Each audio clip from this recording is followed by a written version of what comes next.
ಓಂ ಶಾಂತಿ. ಎಲ್ಲರೂ ಸ್ಮೈಲ್ ಮಾಡ್ತಾ ಹೇಳಿ ಓಂ ಶಾಂತಿ. ತಲೆ ಬಗ್ಸ್ಕೊಂಡಿರೋರು ಆ ಕಡೆ ಈ ಕಡೆ ನೋಡ್ತಾ ಇರೋರೆಲ್ಲ ಹೇಳಿ ಓಂ ಶಾಂತಿ. ಎಲ್ಲರ ಗಮನ ಈಗ ಈ ಕಡೆ ಇದೆಯಾ? ಈಗ ಬಹಳ ಪ್ರೀತಿಯಿಂದ ಖುಷಿಯಿಂದ ಮುಖದ ಮೇಲೆ ಒಂದು ಸ್ಮೈಲ್ ಇಟ್ಕೊಂಡು ಹೇಳಿ ಓಂ ಶಾಂತಿ. ಸೊ ಇವತ್ತಿನ ಈ ಸೇವೆ ನೋಡ್ತಾ ಇದ್ರೆ ಎಷ್ಟು ಖುಷಿ ಆಗ್ತಿತ್ತು ಅಂತಂದರೆ, ನಿನ್ನೆ ಮುರಳಿಲಿ ಬಾಬಾ ಒಂದು ಪಾಯಿಂಟ್ ಹೇಳಿದ್ರು. ಯಾರೆಷ್ಟು ಜ್ಞಾನನ ಧಾರಣೆ ಮಾಡ್ಕೊಳ್ತಾರೋ ಅವರೆಷ್ಟು ಏನಾಗ್ತಾರೆ? ಶ್ರೀಮಂತರ ಆಗ್ತಾರೆ ಅಂತ. ಸೊ ಹಾಗಿದ್ಮೇಲೆ ನಾವೇನು ಮುರಳಿ ಪಾಯಿಂಟ್ ಕೇಳ್ತೀವೋ ಅದನ್ನ ಅವತ್ತೇ ಧಾರಣೆ ಮಾಡ್ಕೊಂಡ್ಬಿಟ್ರೆ ತುಂಬ ಒಳ್ಳೇದು.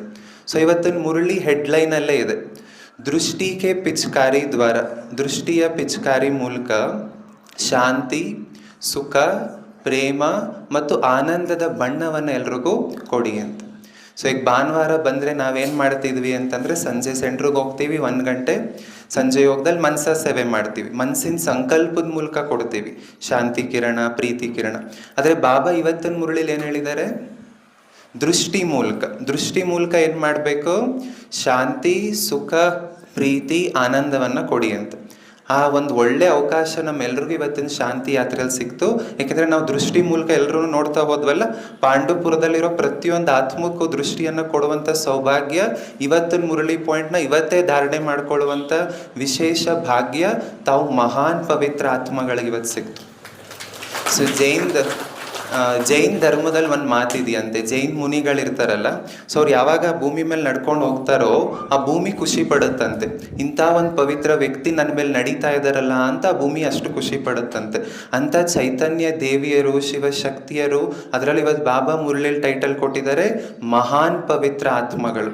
ಇಡೀ ಚಕ್ರ ಸುತ್ತ ನೋಡಿಬೇಕಾದ್ರೆ ನಿಮ್ಮಷ್ಟು ಮಹಾನ್ ಪವಿತ್ರ ಆತ್ಮಗಳು ಯಾರೂ ಇಲ್ಲ ಅಂತ.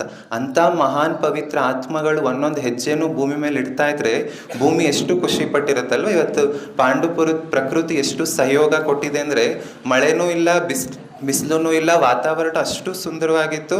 ನಡೀತಾ ಹೋಗ್ತಾ ಇದ್ರೆ ಎಲ್ಲ ಫರಿಷ್ಠೆಗಳು, ಅದು ಕಲರ್ ಫರಿಷ್ಠೆಗಳು.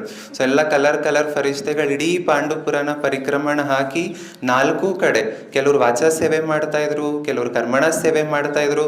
ಹಾಗೆ ಮನಸ್ಸಿನ ಮೂಲಕ, ಇವತ್ತು ಬಾಬಾ ಹೇಳಿರೋ ದೃಷ್ಟಿ ಮೂಲಕ, ಮನಸ್ಸು ಅಲ್ಲ, ಇವತ್ತು ಹೇಳಿರೋದು ದೃಷ್ಟಿ ಮೂಲಕ 4 ಗುಣಗಳನ್ನ ಹರಡ್ತಾ ತುಂಬ ಒಳ್ಳೆ ಸರ್ವಿಸ್ ಆಯಿತು. ನೋಡಿ, ಅನೇಕರಿಗೂ ತುಂಬ ಪ್ರೇರಣೆ. ಈ ಥರ ಯಾವಾಗ ಸರ್ವಿಸ್ ಮಾಡ್ತಾರೆ, ಸೊ ನಾವು ಯೂಟ್ಯೂಬಲ್ಲಿ ನೋಡ್ತಾ ಇದ್ವಿ. ಯಾವಾಗ ಮಕ್ಳಿಗೆ ಹೋಗಿ ಹೇಳ್ತೀವಲ್ಲ, ಸೊ ಈಗ ವಯಸ್ಸಾದವ್ರು ಏನಂತ ಕೇಳ್ತಾರೆ, ಇವ್ರು ಏನೋ ಒಂದು ಜ್ಞಾನ ಹೇಳ್ತಾರೆ ಅಂತ ಅಂದ್ಬಿಟ್ಟು ಈ ಕಿವಿನ ಕೇಳಿ ಬಿಡ್ತಾರೆ.